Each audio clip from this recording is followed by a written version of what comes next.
Hello viewers, welcome to Newsweek South Asia, a program that talks about breeding of terrorism and its impact on South Asian nations. Let's begin with the headlines first. Another Pak-backed infiltration bid foiled as Indian security forces eliminate 3 terrorists in Kashmir. A baffled Pakistan blames India after New Zealand cricket team cancels its tour, citing security reasons. And gun-toting Taliban seek Afghanistan's United Nations seat.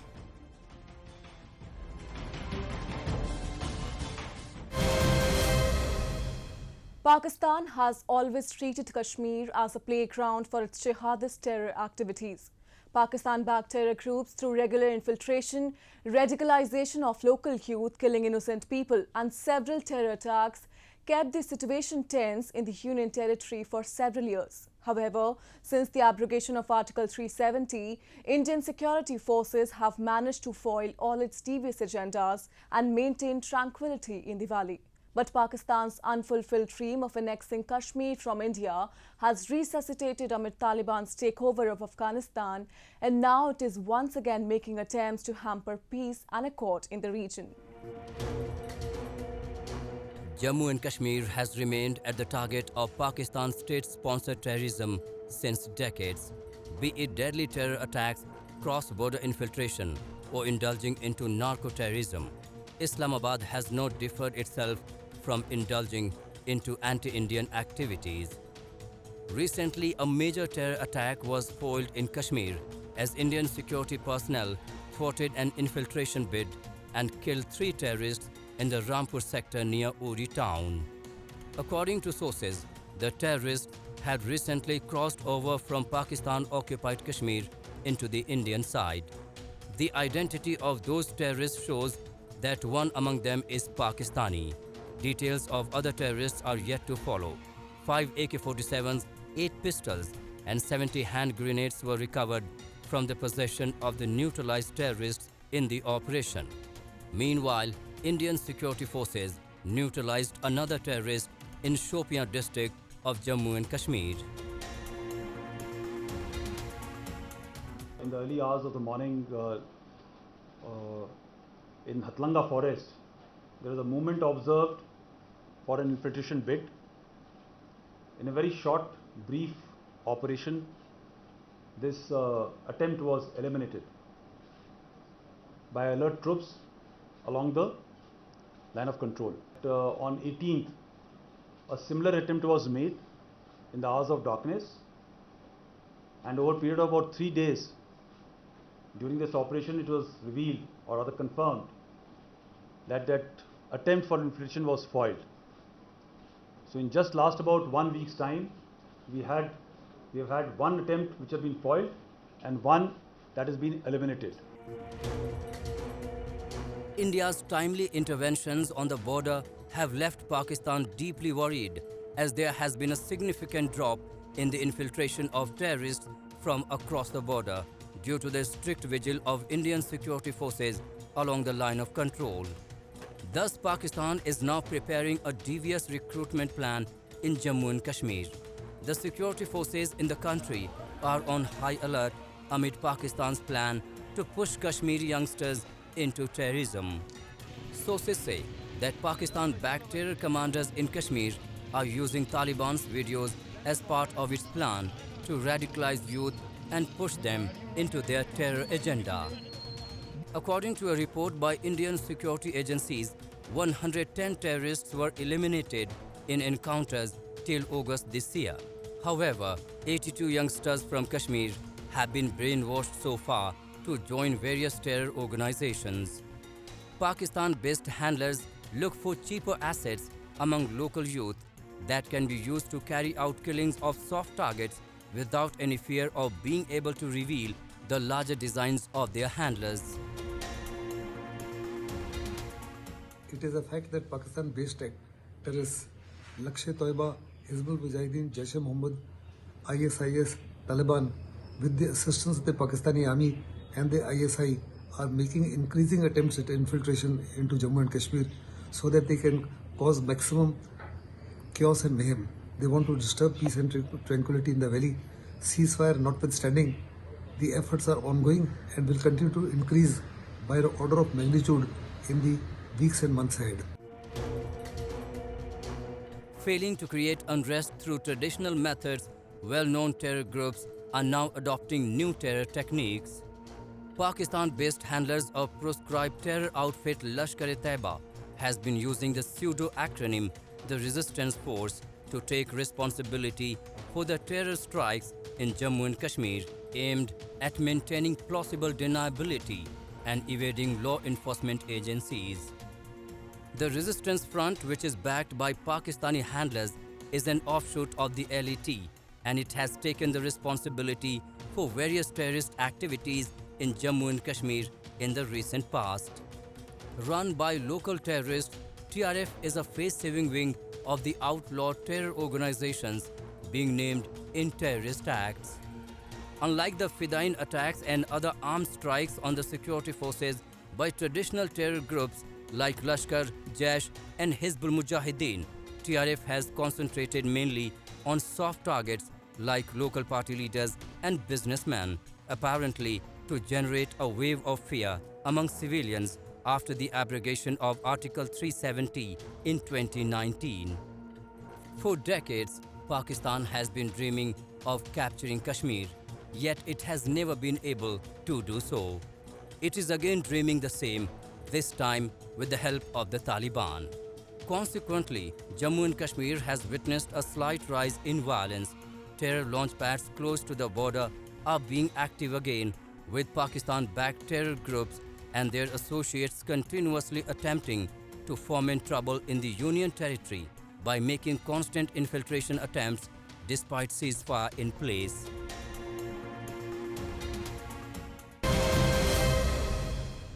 In 2009, Sri Lankan cricketers were attacked in Lahore. Since then, most international teams have refused to tour the South Asian country, leaving Pakistan to play nearly all their home games in the United Arab Emirates. Recently, New Zealand and England cricket teams cancelled their Pakistan tour over security threat.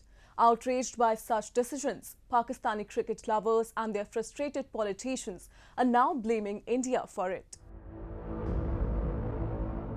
New Zealand recently dropped a bombshell by deciding to abort its cricket tour of Pakistan even before the first ball was bowled.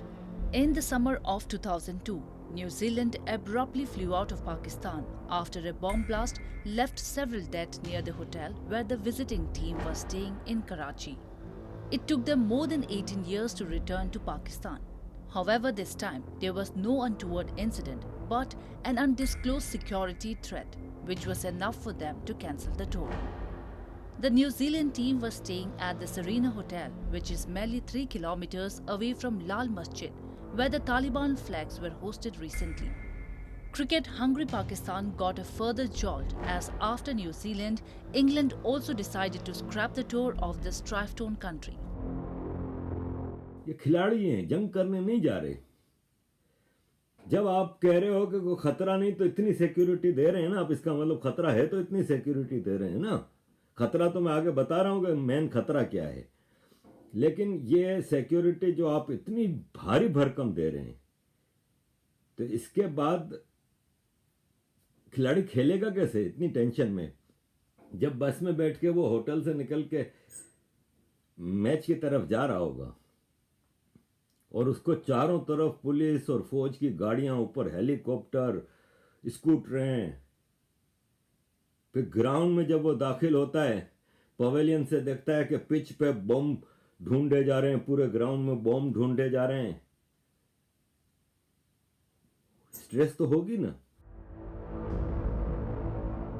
Former Pakistan pace bowler Shoaib Akhtar says New Zealand pulling out of the tour just before the toss is a body blow to cricket in Pakistan.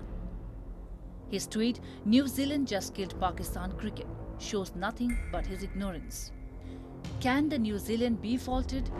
The attacks on Sri Lankan cricketers are still fresh in the minds of the cricket-playing world. The safety of touring cricket teams in Pakistan had come under extreme criticism and invited outrage from cricketing boards all over the world when the Sri Lankan cricket team was attacked in 2009. The attack was believed to have been carried out by Lashkar-e-Jhangvi that wounded 6 members of the Sri Lankan national team. 6 Pakistani policemen and 2 civilians were also killed in the attack. Now it is for Shoaib Akhtar to realize if New Zealand killed Pakistan cricket or Pakistan's ISI in bed with terrorists from Haqqani network in Afghanistan to Hafiz Saeed and Masood Azhar in Lahore and Bahawalpur. Why would Jacinda Ardern, Prime Minister of New Zealand, want to risk her cricketers when the writ of the UN-designated global terrorist like Hafiz Saeed runs large across Pakistan? However, as part of their baseless propaganda, Pakistan is now claiming that the threat to New Zealand came in an email that originated in India. A fake ID of Hamza Afridi was used. Hamza Afridi 7899@gmail.com was used to send a threat to New Zealand team, but actually this threat was sent from Mumbai, Maharashtra. New Zealand calling off the series in Pakistan is a tight slap across the face of those who have used terror as an instrument of state policy. It may be seen as a death of cricket in Pakistan, but it is a wake-up call for the people of Pakistan. Those celebrating the return of the Taliban in Afghanistan and the support given by the Pakistan Army and Deep State are playing with fire, a dangerous fire that threatens not just any single entity, but burn Pakistan down.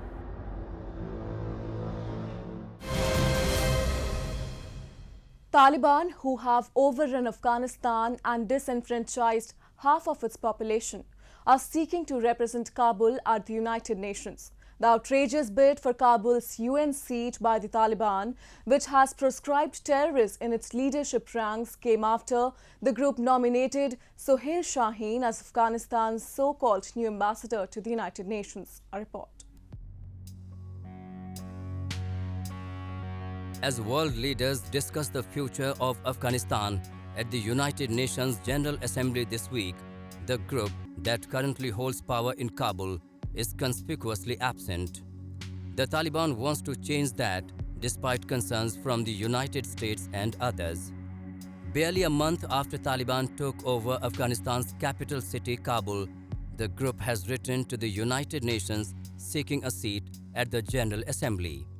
The Taliban wants its envoy to address the annual United Nations General Assembly's high-level meeting of world leaders, and the group has nominated their Doha-based spokesperson Sohail Shaheen as Afghanistan's so-called representative.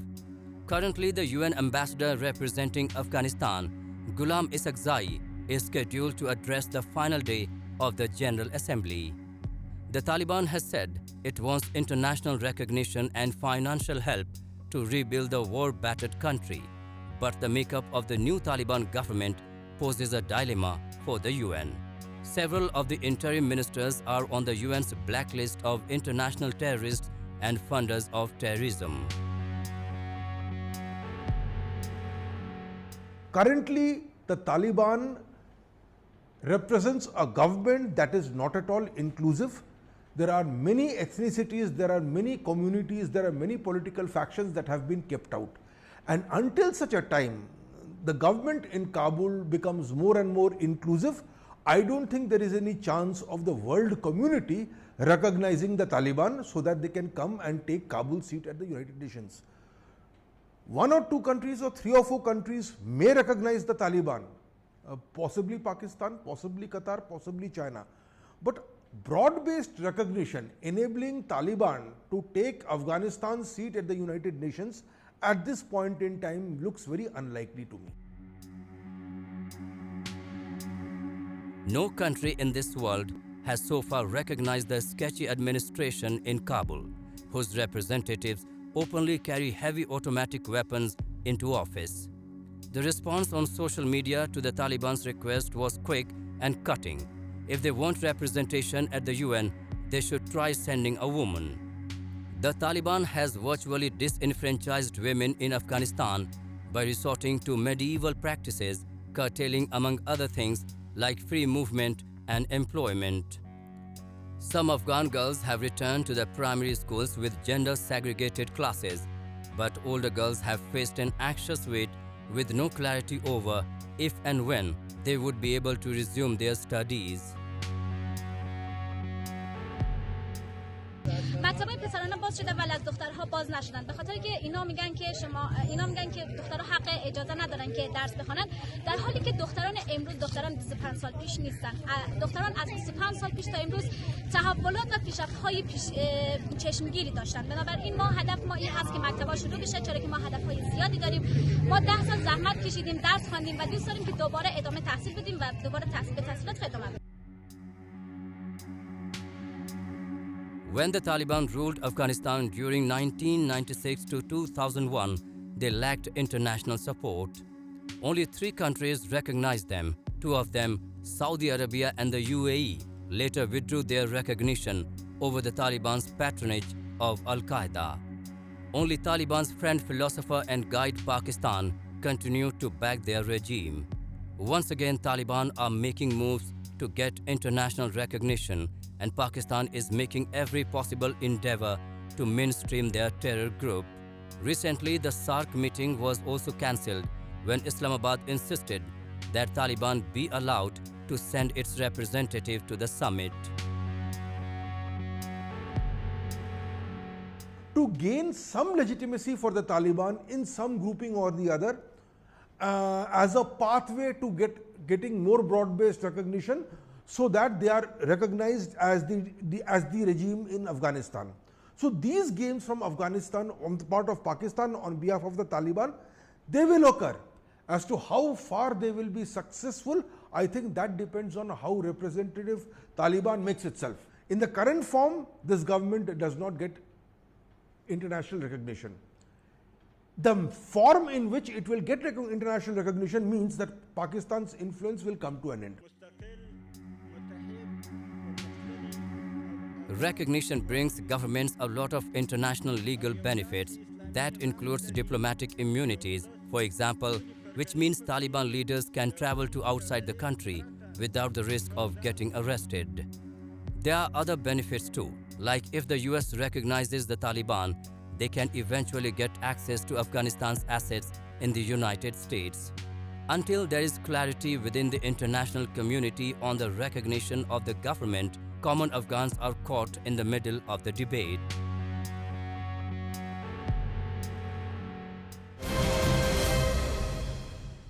India is the victim of terrorism emanating from neighbouring Pakistan. On various international platforms, New Delhi has not only raised a strong voice against terrorism, which is affecting the whole South Asian region and Western world too, but also played an important role in forming the counter-terrorism strategies. We have a report. India has been a constant victim of terrorism. However, with its revived counter-terrorism strategies, the country has not only managed to defeat this menace at home, but is also leading the collective fight against this global threat along with the world's powerful economies like the United States. India is not only concerned about safety and security of people living in its own territory, but it always reiterates adopting and executing improved strategies to counter terrorism globally, especially in South Asia. Recently, India's permanent representative to the UN, T.S. Tirumurthy, reiterated that India has always played a significant role in shaping global counter-terrorism strategy and will continue to do so in future. As regards terrorism, you know that India has always been at the forefront to push for a joint and collective effort to combat terrorism in all its forms and manifestations. And we have played an active role in shaping the global counter-terrorism strategy. Meanwhile, the current situation in Afghanistan has become a serious challenge for the whole world in fight against terrorism.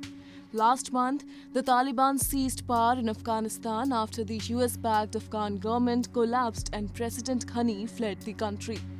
With the declaration of new Taliban regime, Afghanistan is slowly becoming a country where there is no food but guns are in abundance. There is a deep concern about Afghanistan's future and the safety and security of neighboring countries. Our Prime Minister has already made our stand very clear in his recent address to the SCO summit last week. And in his statement, the Prime Minister dealt with some very specific issues relating to non-inclusive, non-negotiated transition of power. He emphasized the need for representation of all sections, including women and minorities, the impact of fundamentalism and instability on terrorism and extremist ideologies, increasing radicalization, the impact of uncontrolled flow of drugs, illegal weapons, and human trafficking, and the serious humanitarian crisis facing Afghanistan. For several years, India has been itself battling terrorism with great determination, and it keeps raising its voice against this menace at the international level. During recent visit of Indian Prime Minister Narendra Modi to the United States too, terrorism remained the main agenda, where he addressed the UN General Assembly as well as attended the Quad Summit. Meanwhile, Modi also had a formal meeting with the Vice President of the United States, Kamala Harris, during which Harris suo motu referred to Pakistan's role in terrorism. Harris called upon Pakistan to act against terrorist groups operating from its soil to ensure they do not threaten the security of both the United States and India. When the issue of terrorism came up, the Vice President suo motu referred to Pakistan's role in that regard. She said that there were terror groups that were working there. She asked Pakistan to take action so that these groups do not impact on US security and that of India. She agreed with the Prime Minister's briefing on the fact of cross-border terrorism and the fact that India had been a victim of terrorism for several decades now, and all the need to rein in and closely monitor Pakistan's support for such terrorist groups. Moreover, India's month-long presidency of the powerful United Nations Security Council ended last month on August 31 with substantive outcomes on key global issues including terrorism. And as per T.S. Tirumurthy, India will stop all attempts to weaken the collective resolve of the member states to fight terrorism or to provide justification for terror.